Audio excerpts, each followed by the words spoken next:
আসসালামু আলাইকুম এভরিওয়ান। আশা করছি যে যেখানে আছেন ভালো আছেন, সুস্থ আছেন। তো এই তো দেখতে পাচ্ছেন এখানে কিছু ভেজানো চাউল। এটা হলো ভাতের চাল, আমরা যে ভাত রান্না করে খাই সেই চাউল। এটা আমি ভিজিয়ে রেখেছিলাম, ফুটন্ত গরম পানিতে ভিজিয়ে রেখেছিলাম যাতে কম সময়ে ভিজে যায়।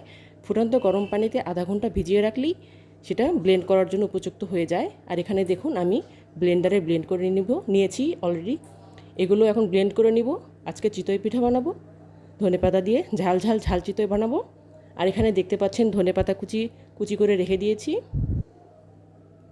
আমি সবসময় এভাবে চাল ব্লেন্ড করেই চিতই পিঠাটা বানাই। আমার কাছে এটাই অনেক সুবিধার মনে হয়, পারফেক্ট হয়। এই তো একবার ব্লেন্ড করে ঢেলে রাখছি, এবার আবার ব্লেন্ড করে নেব। চালগুলো দিয়ে দিচ্ছি। এই একই প্রসেসে আপনি ভাতের চাল ছাড়া আপনারা যে আলো চাল যেটাকে বলে, যেটাতে আটা কুটে আমরা পিঠা বানাই, সেটাও করতে পারেন। আর যে ব্লেন্ডারে দিয়ে দিয়েছি, এই তো ব্লেন্ড হচ্ছে সুন্দরভাবে। সবগুলো ব্লেন্ড করা হয়ে গিয়েছে, এবার ঢেলে নিয়েছি।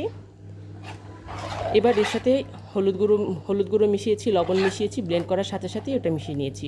এখন এর সাথে ধনেপাতা এবং কাঁচামরিচ কুচি মিশিয়ে নেব, তাহলেই মিশ্রণটা রেডি হয়ে যাবে। এই তো ধনেপাতা কুচিয়ে রেখেছি, এগুলো এখন দিয়ে দিচ্ছি এর মধ্যে। অফ ক্যামেরায় কাঁচামরিচটাও দিয়ে দিয়েছি, আপনাদের দেখাতে সেটা ভুলে গিয়েছি। একটু ভালোভাবে মিশিয়ে নিচ্ছি। আর এর সাথে ঘনত্বটা এখনও অনেকটা ঘন, এর সাথে আর একটু হালকা গরম পানি মিশাতে হবে, আর একটু পাতলা করতে হবে আর কি।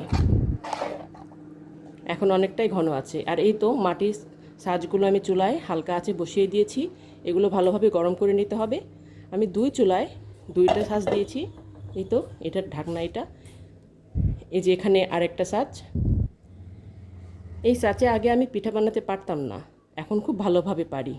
আর এই যে দেখতে পাচ্ছেন লোহার সাঁচ, এটাতে অনেক ভালো পিঠা ভালো হয়।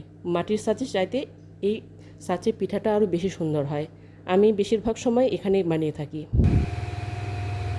মাটির সাঁচে পিঠা দিলে হয় কি, একটু চড়াটা বেশি হয়, সুন্দর হয়, একটু বড় করে বানানো যায়। এই তো দুটাতে আমি গোলাটা দিয়ে দিলাম। আর এই যে আমি এই সিঙ্গাপুর থেকে যে চপারটা নিয়ে এসেছিলাম, এটাই সেই চপার। এখানে কাঁচামরিচ চপ করে নিয়েছিলাম এভাবে চিতই পিঠাতে দেওয়ার জন্য। আর এই তো দেখতেই পাচ্ছেন, মাশাল্লাহ অনেক সুন্দর হয়েছে চিতই পিঠাটি। এই তো এটাও খুব সুন্দরভাবে হয়ে এসেছে, দেখতেই পাচ্ছেন। আমি গোলাটা একটু কম দিয়েছি, কারণ আমার একটু পাতলা পাতলা চিতই পিঠা খেতেই বেশি ভালো লাগে। আপনারা চাইলে আর একটু গোলাটা বাড়িয়ে দিবেন, তাহলে আর একটু ফুলকো হবে।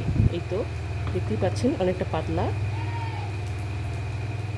আর একটু যদি গলা বাড়িয়ে দিই তাহলে আরও ফুলকো ফুলকো পিঠে হবে। আর যেহেতু প্রথম ব্যাচের পিঠা হিসেবে অনেকটা ভালো হয়েছে, তাই না? আর দেখতেই পাচ্ছেন খুব সুন্দরভাবে উঠে আসছে, একদম নিচে লেগে যায়নি। এই তো অনেক ছিদ্রযুক্ত হয়েছে পিঠাগুলো। আপনারা কে কে চিতই পিঠা খেতে পছন্দ করেন কমেন্ট করে জানাতে পারেন। আমার তো অসম্ভব মজার একটি পিঠা, আমার আম্মু অনেক বেশি পছন্দ করে সব পিঠার চাইতে। আর এই তো দেখতে পাচ্ছেন আমার পিঠা সুন্দরীগুলো একদম রেডি। এখন একটু খেয়ে দেখি কেমন হলো।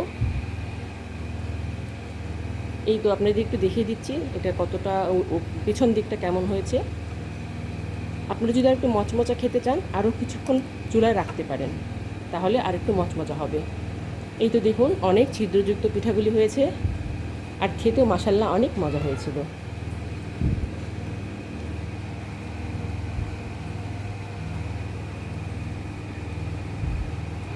আমার পিঠার ঘনত্বটা কেমন ছিল সেটা দেখাচ্ছি আপনাদের, গোলার ঘনত্বটা আর কি।